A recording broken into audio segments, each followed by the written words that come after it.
18,000 اونٹوں پر مشک، عنبر، کستوری، اونٹ کے دانتوں کی ہڈیاں اور ریشم اور حریر 18,000 اونٹوں پر بار ہو کر لبنان، سوڈان، مصر، قاہرہ، عراق، ایران، شام، پوری دنیا میں تجارت کے لیے جایا کرتا.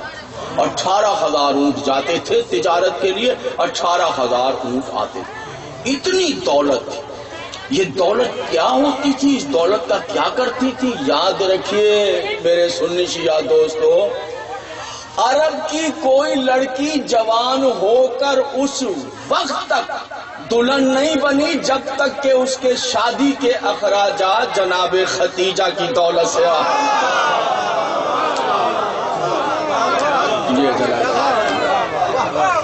اتنی بڑی دولت. کوئی بچی عرب کی جوان ہوئی اس وقت تک بیاہی نہیں گئی جب تک جناب ختیجہ نے اس کے شادی کے اخراجات فراہم نہیں کر. اتنی بڑی دولت، اتنی بڑی عزت جناب ختیجہ کبریٰ صلوات والسلام اللہ علیہا جدۃ المعصومین 24-25 سال کے سن کے درمیان آئے. جناب ختیجہ کا مال لے کر حضرت ختمی مرتبت ملک شام کی طرف جا رہے ہیں. ذرا بچے بیٹھے یہ ٹیکنیکل بات سمجھاؤں. کیا ہوتا ہے کہ جناب ختیجہ کا مال لوگ لے جایا کرتے تھے، بیچتے تھے، پھر واپس آ کر پیسے دے دیتے تھے، پھر اس کے پروفٹ میں سے ان کی اجرت جناب ختیجہ ادا کر دیتے. ٹھیک ہے، مال لے کر چلے گئے. خاص غلام میسرہ جناب ختیجہ نے خدمت پر معمول کیا. یہ حرم کا خاص غلام. اس کو حکم لگا دیا گیا کہ جس طرح ابو طالب کا شہزادہ پہلی بار ہمارا مال لے کر جا رہے ہیں، جس طرح یہ کہیں اس طرح کرنا. نازک مزاج خاندان ہے، کوئی ایسی بات نہ ہو جو ان کو مزاج. توجہ ہے میرے محترم سامعین. شادی میں بیٹھے ہیں، ذرا شادی والا چہرہ ہونا چاہیے، ہاں گلزار ہونا چاہیے. ایسے شادی پیغمبر اسلام تشریف لے وہاں گئے، مال بیچا، واپس آ گئے. قصر پر کھڑے ہو کر خود جناب ختیجہ طاہرہ نے سکھیوں سہیلیوں کے ساتھ قافلے کے مکے میں داخلے کے منظر کو ملاحظہ کیا. آپ تشریف لائے، مال خانے کے منشی کو پیسہ جمع کرا دیا، اس مسئلہ تشریف لے. جناب ختیجہ طاہرہ نے کنیزوں کو بھیجا، میسرہ کو حاضر کیا جائے. پردہ نصب ہو گیا، جواہرات سے مزین سونے کی کرسی آویزاں کر دی گئی. آپ تشریف فرما ہوئی، پردہ نصب ہو گیا. پسے پردہ ہاتھوں کو جوڑ کر آنکھوں کو جھکا کر میسرہ غلام کھڑا ہو گیا. سماعت فرمائیے گا حضور. چند ساعتوں کے بعد پردے کے پیچھے سے فرشتوں کو آداب عصمت سکھانے والی آواز آپ کی ذوق کی نظر ہے. میسرہ بنی ہاشم کا شہزادہ پہلی بار ہمارا مال لے کر گیا تھا، تم ان کی خدمت پر معمول رہے. خاصا بڑا سفر تھا، اس لیے تمہیں بلایا ہے. شب و روز تم ساتھ. میسرہ مجھے محمد کا عیب بیان کرو. کبھی بھی کیا بیان کروں؟ جب ہم شام میں پہنچے نا مال لے کر، بی بی شام ہو گئی. شام میں سارے خریدار بازار سے واپس جا رہے. بی بی یہ دیکھ کر تو ہمارا دل ہی بیٹھ گیا کہ سارے خریدار جا رہے ہیں، اب ہم کیا کریں؟ شام ہو گئی، بازار خالی. اور بی بی آپ کو بتاؤں، یہ جو ابو جہل ہے نا، جب اس نے یہ منظر دیکھا تو لگا ہمارا مذاق اڑانا، اور کہنے لگا آج تو خویلد کی بیٹی کو اتنا بڑا نقصان ہوگا جو اس سے پہلے کبھی تصور بھی نہ کیا. بی بی ایک تو ویسے ہی پریشان، اوپر سے اس کی جلی کٹی باتیں سن کر اور کلیجہ دکھنے لگا. ایسی باتیں کرنے لگا، ہم نے تانے دینے لگا، مذاق اڑانا. بی بی ہم تو بہت بے چین رہے، مگر محمد کے چہرے پر چین ہی چین. بی بی انہوں نے اطمینان سے ہمیں کہا کہ مال کو ناکوں سے نیچے اتار دیا. حالات تو ایسے نہیں تھے، لیکن چونکہ آپ نے کہہ رکھا تھا کہ جس طرح یہ کہے ویسا ہی کرنا، لہٰذا ان کے حقوق کو مال کے بدل نہ خواستہ نہ چاہتے ہوئے بھی ہم نے مال کو اتار کے اور بازار میں جب کو کہا کہ لگا بی بی اطمینان سے اپنے ناقے سے اترے، تمکنت سے چلتے ہوئے سیدھا جا کر اپنے مال کے پاس بیٹھ گئے۔ بی بی بس یہ جیسے ہی بیٹھے تو آنکھوں نے عجب منظر دیکھا کہ جو گاہک جا چکے تھے سب واپس پلٹنا شروع ہوئے۔ سبحان اللہ، سبحان اللہ۔ اسی جگہ کو کہتے ہیں بازار مصطفیٰ تو خریدار خود خدا۔ کیا کہتے ہیں؟ یہ بولتے ہیں نا کہ بیٹے کو دکان کھلوا دیں، بھائی کو دکان، اور بھائی وہاں دکان کہاں چلے گی؟ جنگل میں کھلوا رہے ہیں، وہاں کون خریدار ہے؟ تو پھر وہاں بزرگ بات کہتے ہیں کہ خریدار خود خدا، بازار مصطفیٰ تو خریدار خود خدا۔ سارے پلٹنے، دیکھتے ہی دیکھتے سارا مال ہاتھوں ہاتھ بک گیا۔ بی بی توقع نہیں تھی اتنا بڑا فائدہ ہوا، اور ہم تو خوشی سے سرشار، مگر ابو جہل بدبخت کو شرم کے مارے منہ چھپانے کی جگہ نہیں مل رہی تھی، منہ چھپانے کی جگہ، اتنا بڑا فائدہ ہوا۔ آواز آئی میسرا میں تم سے کہہ رہی تھی محمد کا عیب بیان کرو۔ کہا بی بی کیا بتائیں، راہ کو تو جانتی ہیں، ہم چلے آ رہے تھے کہ خرد و نوش کا سامان، کھانے پینے کی اشیاء ختم ہو گئی، نہ کوئی قریہ نہ کوئی قصبہ نہ کوئی شہر، بھوک سے جاں بلب ہو گئے، مرنے کے قریب ہو گئے، کھانا ہی نہیں۔ بی بی اس سے پہلے کہ بھوک ہماری جان لے لیتی کہ یکا یک ہم نے دیکھا صحرا میں ایک کھجور کا تنا کھڑا ہوا ہے، درخت جس پہ نہ پتے ہیں، نہ رنگ ہے، نہ ہریالی ہے، نہ پھل ہے، نہ چھال ہے، جلا جھلسا صدیوں پرانا ایک درخت کھڑا۔ بی بی اپنے ناقے سے اترے، اطمینان سے چلتے ہوئے اس شاخ کے اس درخت کے نیچے بیٹھ گئے۔ انہوں نے اپنی پشت مبارک جو ہے جلے جھلسے درخت کے تنے سے مس کر دی۔ جیسے ٹیک لگائی بی بی اس جلے ہوئے درخت نے رنگ بدلنا شروع کر دیا۔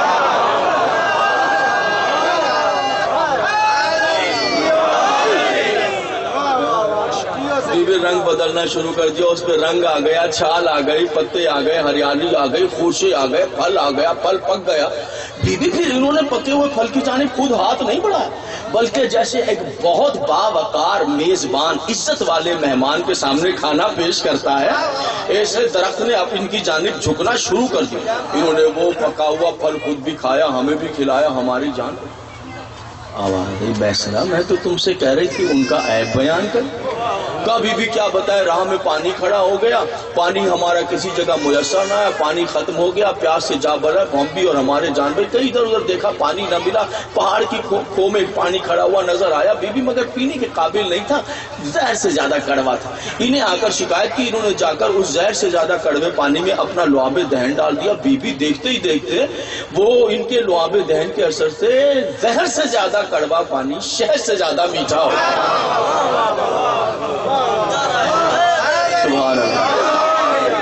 سماعت فرمانے کہا میسرا میں تو تم سے کہہ رہی تھی کہ عیب بیان۔ کہا بی بی چلتے تھے، جھلستے تھے، ہم بدن چل رہے ہوتے تھے، ایسی دھوپ، مگر جہاں جہاں یہ جاتے تھے ایک بادل کا ٹکڑا ان پہ سایہ کیے رہتا ہے۔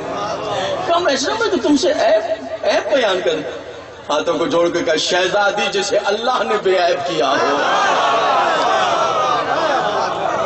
سبحان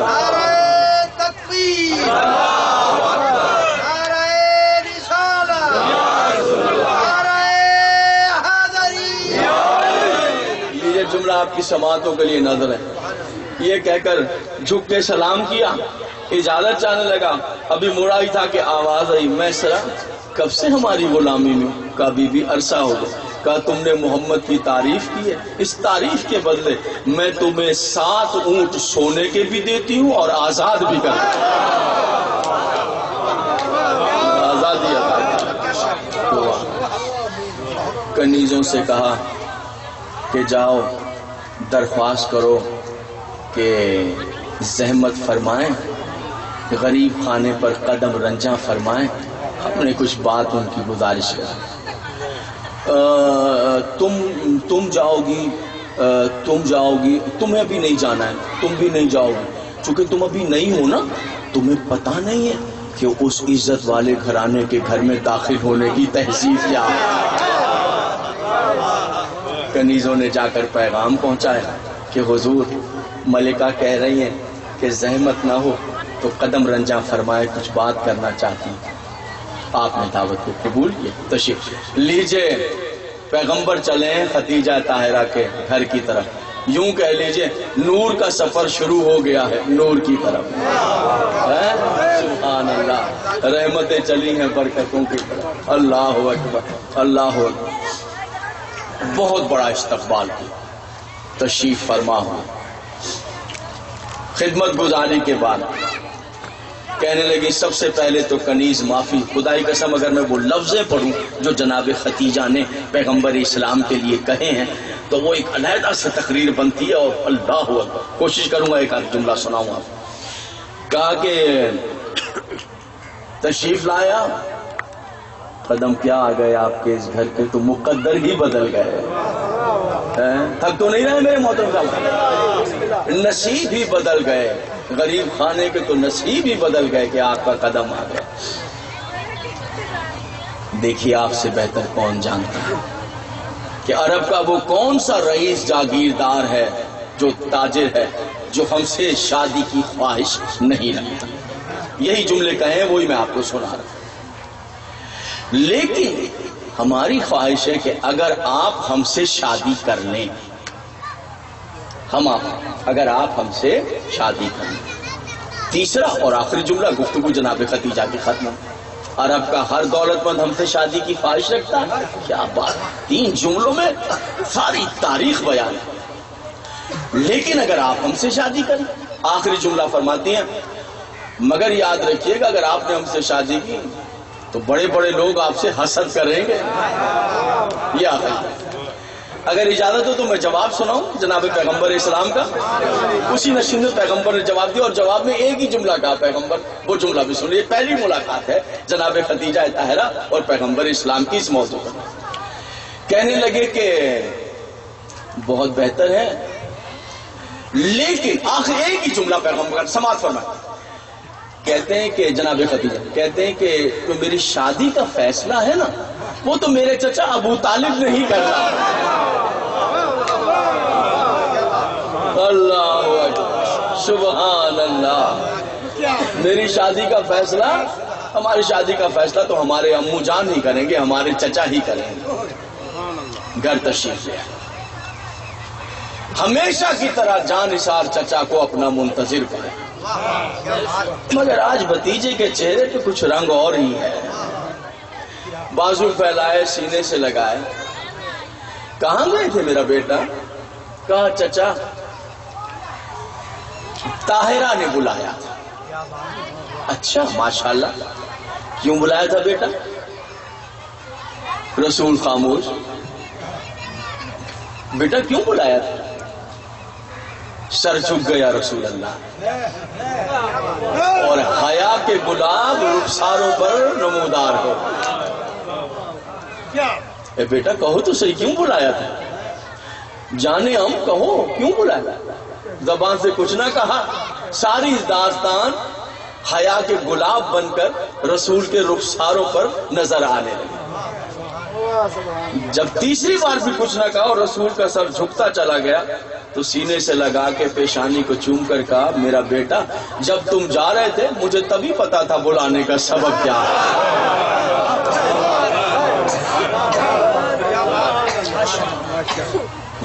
جلدی سے اندر آئے اپنی بڑی بہن کے پاس، جناب صفیہ کے پاس۔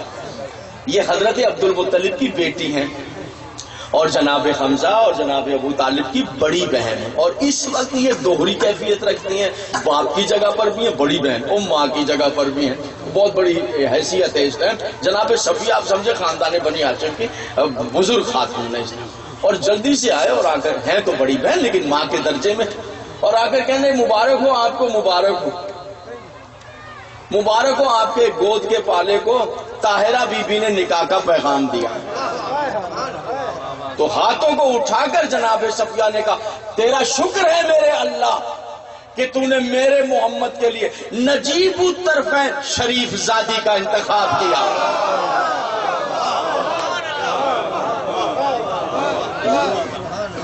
سبحان اللہ سبحان اللہ۔ اچھا اب ذرا ایک راز سنی، وہ یہ میری عادت ہے میں تاریخ کو ایک قدم آگے بڑھ کر دیکھنے کی کوشش کرتا ہوں۔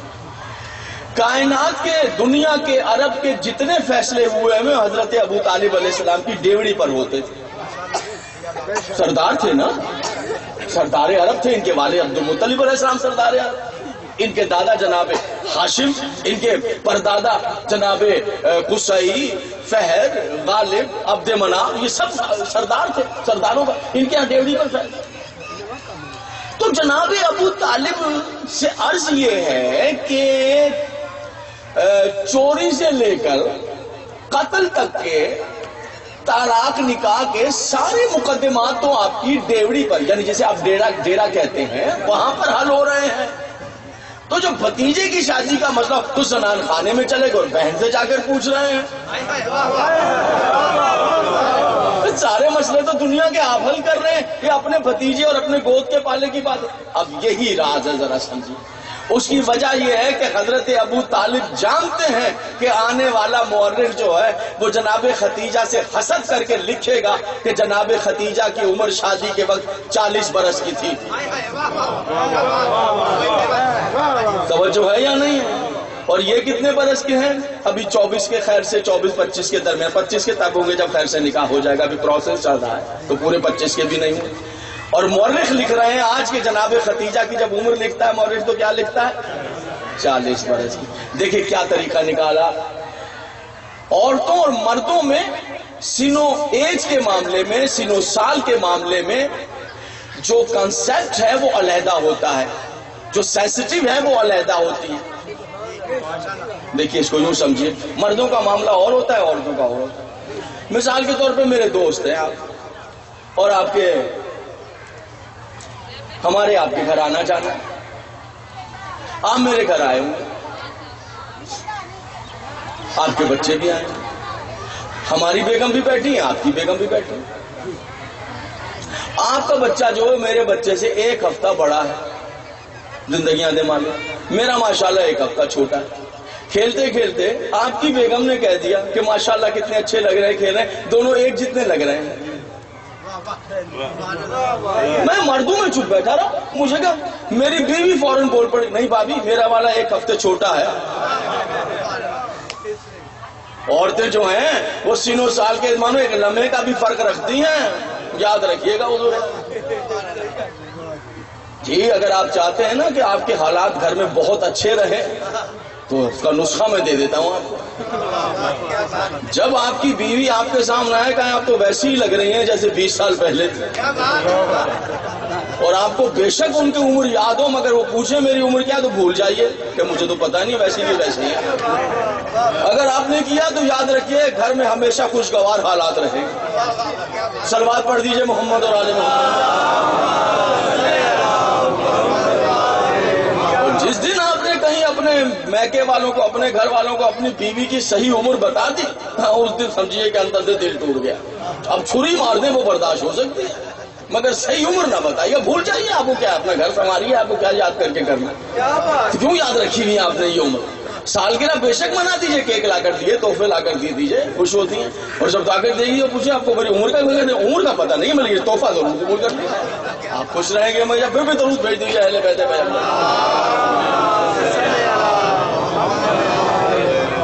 توجہ ہے یا نہیں ہے؟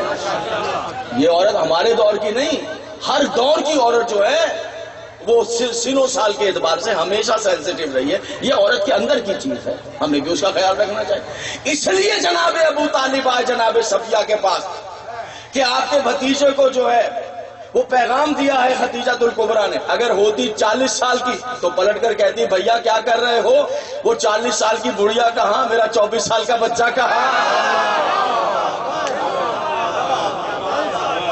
نہیں کہا پالنے والے تیرا شکر ہے کہ تو نے نجیب الطرفین شریف زادی کا انتخاب کیا. یہ مورخ کی اپنی جلن ہے، پتہ نہیں کیا معاملہ ہے، اس نے کیوں عمر کے معاملے میں اتنی بددیانتی کی ہے کہ 40 سال کی تھی 40 سال. اللہ اکبر، کیا کیا جائے ان مورخین کا. ان کو بڑھاتے بڑھاتے بڑھاتے بڑھاتے بڑھیا کر دیا ہے جناب.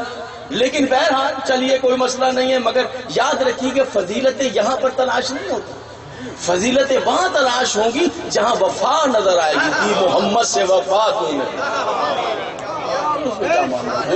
اگر وہ پیغمبر کی وفادار ہیں تو بس ٹھیک. لیجئے حضور عالی، شادی کی تیاری. اور اتنا پڑھ لیا میں نے، آج میرے ہاتھ میں گھڑی بنی، پڑھ لیا، حدیث میں پڑھ لیا. تو میرے بھائی آ گئے ہیں، صاحب آ گئے ہیں.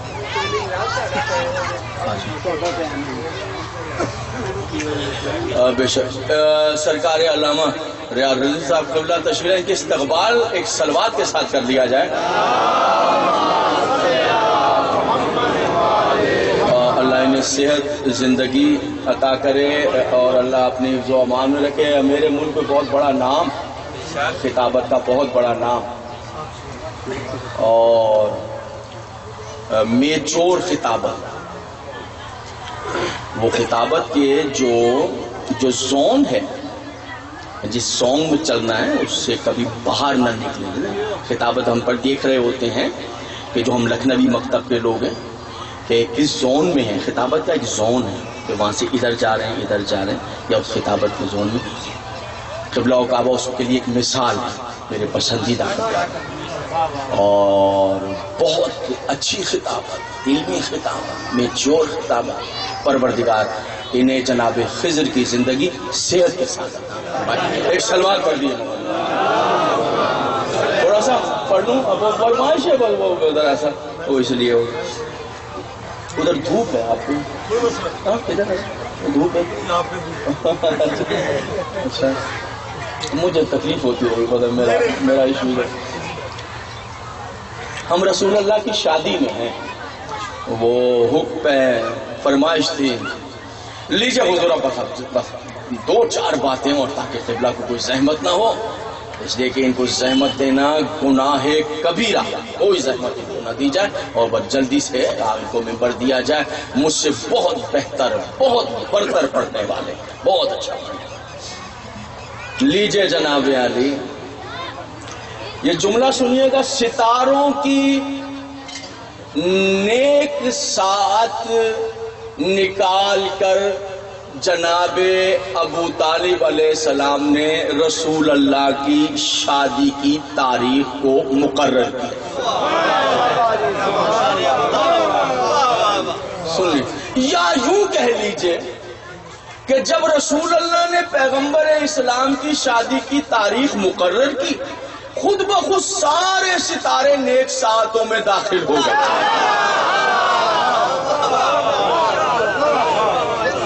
حضرت ختیجہ الکبریٰ نے خزینوں کے منہ کھول، سب سے پہلے تو کھانا پکانے والوں کا اہتمام.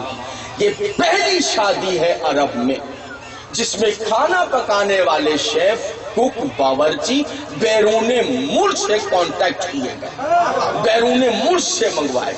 اب یہ ایک سوال ہوتا ہے، ہسٹری کو اس طرح پڑھیے، آپ دیکھ کر پڑھیے کہ بیرون ملک سے کیسے آئے. دنیا بھر کے جو کک تھے، دنیا بھر کے جو بڑے بڑے باورچی تھے کھانے پکانے والے، ان کو بلا. کیسے؟ ابھی میں بتا چکا کہ دنیا کے ممالک میں 18,000 اونٹ جناب ختیجہ کا مال لے کر جاتے تھے. جس جگہ مال جاتا تھا وہاں جناب ختیجہ کا نیٹ ورک موجود ہوتا تھا، یعنی وہاں آفس بھی تھا اور مینیجر بھی تھا.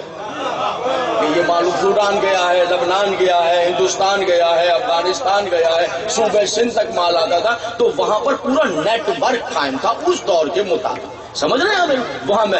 اسی لیے جناب ختیجہ نے اپنی شادی کے لیے اس ملک کے کھانا پکانے والوں کو، تاکہ ذائقے جمع ہو جائیں عرب میں. آج عرب میں پہلی بار ذائقے جمع ہوئے، ورنہ عرب والوں کو تو ذائقوں کا پتہ نہیں تھا جی، معلوم ہی نہیں تھا. وہ اس وقت کیا آج بھی معلوم نہیں ہے. آج بھی ہم لوگ جب عرب میں جاتے ہیں تو وہ ایک ہی ڈش ہے ان کی جسے وہ سرید کہتے تھے. وہ بڑی جناب ان کی یوں سمجھیے عرب فیمس ڈش تھی سرید. وہ میں نے بھی وہاں جا کر پوچھا، قبلہ کے بڑے بھائی ہوتے ہیں، میرے بھی وہ بڑے بھائی ہیں، وہ بہت محبت کرتے ہیں، لیاقت رضوی صاحب کویت میں. میں نے کہا شاہ صاحب وہ سرید سنی ہے بڑی عرب کی، تو ہمیں سرید تو کھلانا ہے. انہوں نے کہا چلیے. وہ 5 اسٹار ہوٹل میں کویت کے لے گئے، انہوں نے سرید آرڈر کر دیا. وہ جناب اتنے بڑے تانبے کے لگن میں، میں بڑا خوش. جب تک کہ 25-30 منٹ میں آرڈر آیا، میں نے کہا لو جی آج ہم تاریخی ڈش عرب کی کھائیں گے، سرید آئے گی. واہ واہ واہ.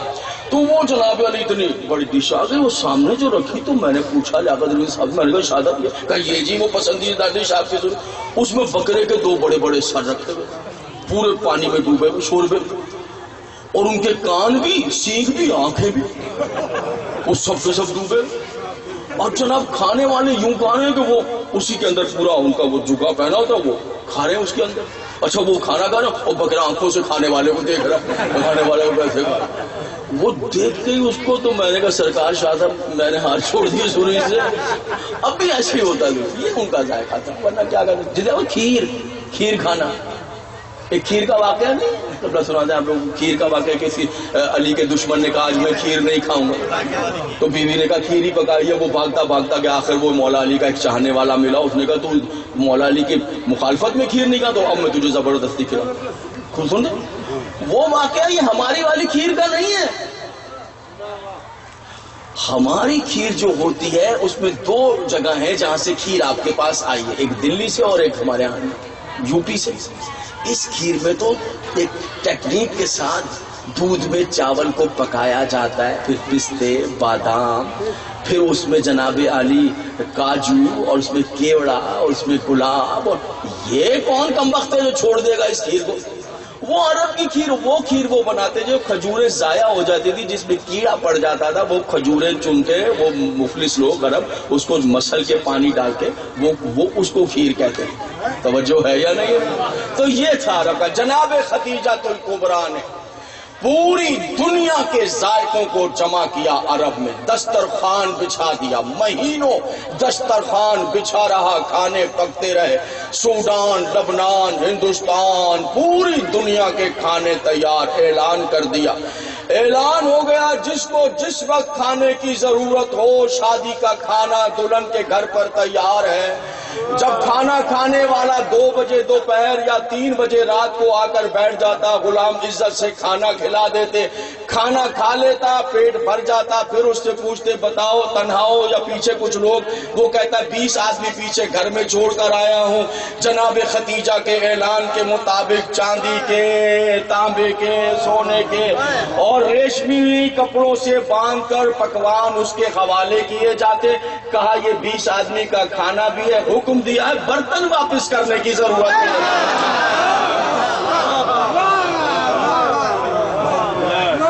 سبحان اللہ، سبحان اللہ، سبحان. مہینوں کھانا چلتا رہا، سب نے کھایا ہے جناب.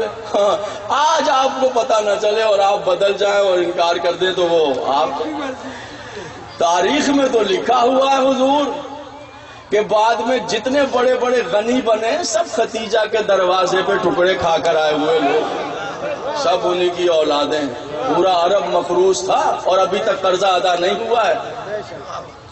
اتنا عظیم. ادھر دولہا کے لیے تیاری، لباس بنایا جناب خدیجہ الکبریٰ نے. دولہا کا لباس جناب خدیجہ نے بنایا، اور کنیزوں کو جو کنیزیں لے کر گئیں ان کے سونے کے بیلٹ تھے، کمر میں سونے کے بیلٹ بندھے ہوئے تھے، اور جو کرتے تھے ان میں سونے کی تاریں تھیں. کنیزوں، سوچئے جس کی کنیزوں اور نوکرانیوں کے کرتوں میں سونے کی تاریں، اس نے اپنے دولہا کے لیے کیسا لباس بنایا. سوچ لیجئے اس کے دولہا کا لباس. یہ پہلی ریت پڑی ہے کہ دلہن نے دولہا کا. آج ہمارے ہاں آپ کا توجہ، ہمارے ہاں جتنی شادی ہوتی ہیں وہ دولہا کے کپڑے دولہا والے نہیں بناتے، دلہن کے گھر سے آتے. یہاں ہے ادھر نہیں ہے کوئی ناز لڑو نہیں، کہیں نہ کہیں تو ہے بناتے ہیں جناب علی بناتے ہیں. اچھا بھائی جو نہیں بناتے اب سن لو، یہاں یہ جو دولہا والوں کے کپڑے ہیں وہ دلہن کے گھر سے آتے ہیں. ہاں اتنا ضرور ہو گیا زمانہ ایڈوانس، وہ پیسے دے دیتے کہ بھیا لو اپنی مرضی کے، دیکھو گرمی شروع ہو گئی ہے، ایسا نہ ہو اگست کے جون جولائی مہینے میں تم 3 پیس پہن کر آ جانا تو اپنے لیے بھی مصیبت بن جاؤ گے، بارات ہمارے لیے مصیبت بن جائے گا. تمہیں سنبھالتے پھریں گے، گرمی میں ہوا دے دیں گے، لوڈ شیڈنگ میں تمہارا کیا بن جائے گا. لہذا موسم کے اعتبار سے آتے دلہن. یہ بھی جناب خدیجہ کا احسان. لباس آیا، سونے کے لگن میں لباس رکھ کر آیا. اللہ اکبر. اس کے حسن کو جناب ابو طالب نے خود سنوارا. پیغمبر جس کا حسن پہلے ہی سنبھالے نہ سنبھلتا ہو اسے سنبھال. سبحان اللہ. بس قبلہ آ گئے. اب مجھے زیادہ دیر نہیں, بس یوں سمجھیے کہ ولیل کی زلفیں سنور گئی ہیں. کیا کہوں, حوروں نے دلوں پہ ہاتھ رکھ لیے. قیامت ہو گئی ہے حضور. دولہا کے گھر سے لے کر اپنے دلہن والوں کے گھر تک سجایا جناب خدیجہ کو. رنگ برنگے پردے لٹکائے, ہنر مندوں کو بلایا. جی ایک کتاب ہے, کبھی پڑھیے گا, مل جائے آپ کو, ہنر مندان اودھ, ہنر مندان لکھنؤ. آپ حیران ہو جائیں گے آج دنیا نے ترقی کیا. ان کا ہنر پڑھیے گا, وہ کیا کیا کام کرتے. ہنر مندوں نے ان پردوں کے رنگ کی مناسبت سے اس میں خوشبو بسائی. دلہن کے گھر سے جہاں سے بارات کو گزرنا, یعنی جب ہوا کا جھونکا چلے اور سرخ رنگ کا پردہ ہلے تو اس کے اندر سے گلاب کی خوشبو پھیل جائے. سبحان اللہ, سبحان اللہ, سبحان اللہ. ایسا سجایا ہوتا. اور کمکمے اس انداز سے دیے جلائے تھے پورے مکے میں, اس انداز سے دیوں کو روشن کیا تھا کہ لاکھ آندھیاں چلے مگر شادی کے چراغ گل نہ ہوں. ایک چیز ہوتی ہے, وہ ہوتی ہے افشاں. افشاں کہتے ہیں. بس اب دو جملے ہیں اور ممبر پہ قبلہ آ جائیں. بس کیا کہتے ہیں اس کو؟ افشاں. افشاں پتہ کیا ہوتی ہے؟ افشاں یہ ہوتی ہے کہ اودھ کی خواتین چاندی کو کوٹ لیتی تھی, کٹوا لیتی تھی, سرما بنا, چاندی کا سرما, پاؤڈر فارم میں. پھر وہ اس سے اپنی مانگ بھر لیتی. عورتوں کی مانگ ہوتی ہے نا, اس کو چٹکی لے کے ایسے مانگ, جب کسی پارٹی میں جانا ہے, تقریب میں جانا ہے تو وہ بھر لیتی. اس میں کیا ہوتا ہے کہ جب تقریب کی شعائیں لائٹوں پڑتی ہے تو وہ ایک ایک ذرہ چاندی کا خود ایک چراغ بن جاتا ہے, کمکما بن جاتا ہے. دوسرا یہ کہ جو افشاں سے بھر لیتی تھی تو وہ کہتے کہ یہ سب بہت بڑی ثروت دولت امیر عورت ہے. کتنی کوانٹٹی, کتنی؟ ایک چٹکی کٹی ہوئی چاندی. جناب خدیجہ الکبریٰ نے ہزاروں من سونا اور چاندی کٹوا کر افشاں بنا کر اس رستے پر بچھایا جہاں دولہا بن کے محمد کو گزرنا.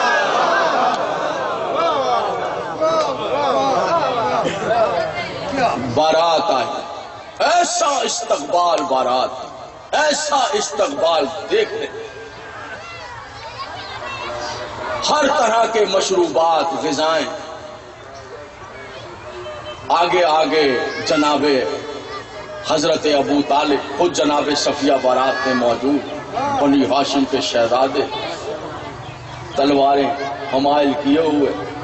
بارات, سونے کا تخت, جواہرات سے مزین ٹھوس سونے کا تخت بنایا جناب خدیجہ نے کہ دولہا نکاح کے وقت اس پر بیٹھے.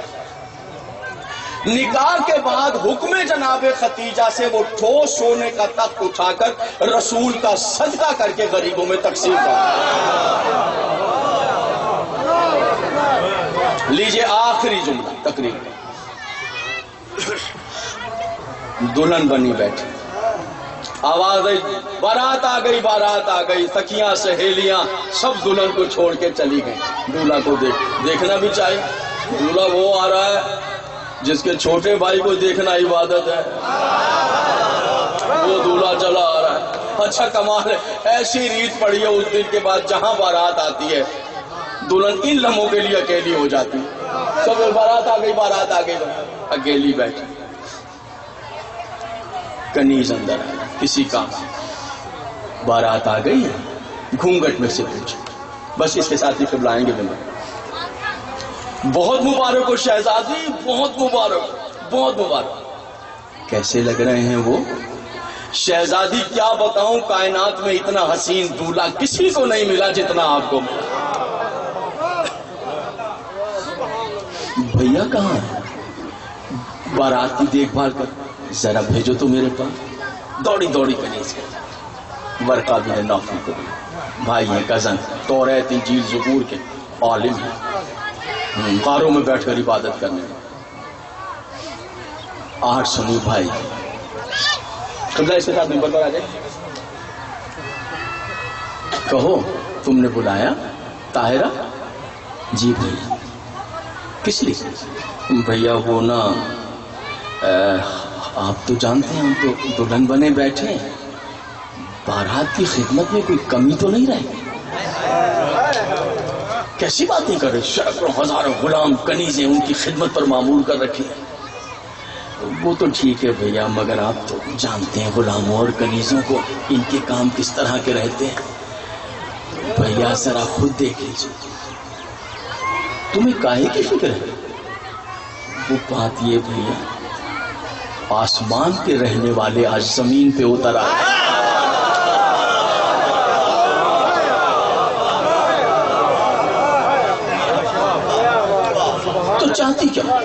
تو چاہتی کیا؟ بس ناگوار نہ سمجھیے گا، اتنا چاہتی ہوں کہ خود آپ ذرا سا دیکھیں.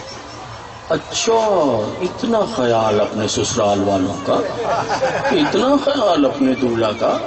میں غلاموں کی طرح جا کر مشروبات پیش کروں؟ میں غلاموں کی طرح جاؤں؟ میں غلاموں کی طرح ہاں تمہارے سسرال والوں کی خدمت کروں؟ چلو پھر یوں ہی صحیح، کر لیتا ہوں غلامی جا کے تمہارے دولہا کی. چلو میں خدمت کر لیتا ہوں غلاموں کی طرح، چلا جاتا ہوں، خود ہٹا دیتا ہوں غلاموں کو تاکہ تم مطمئن ہو جاؤ. پر اتنا بتا دو طاہرہ کہ اپنے شوہر کی غلامی کا انعام کیا دو گے؟ آخری جملہ بس، میں اسے ساتھ نمبر دے دوں گا، اتنا بھی پڑھ لیا تو بات رکھ. اتنا بتا دو طاہرہ کیا انعام دو گے؟ کیا بھیا کبھی ہاتھ روکا ہے آپ کا؟ جو کچھ ہے کس کا ہے؟ ارے جو چاہے لے لیجئے بھیا. کبھی منع کیا ہے؟ کوئی غیر ہوں میں؟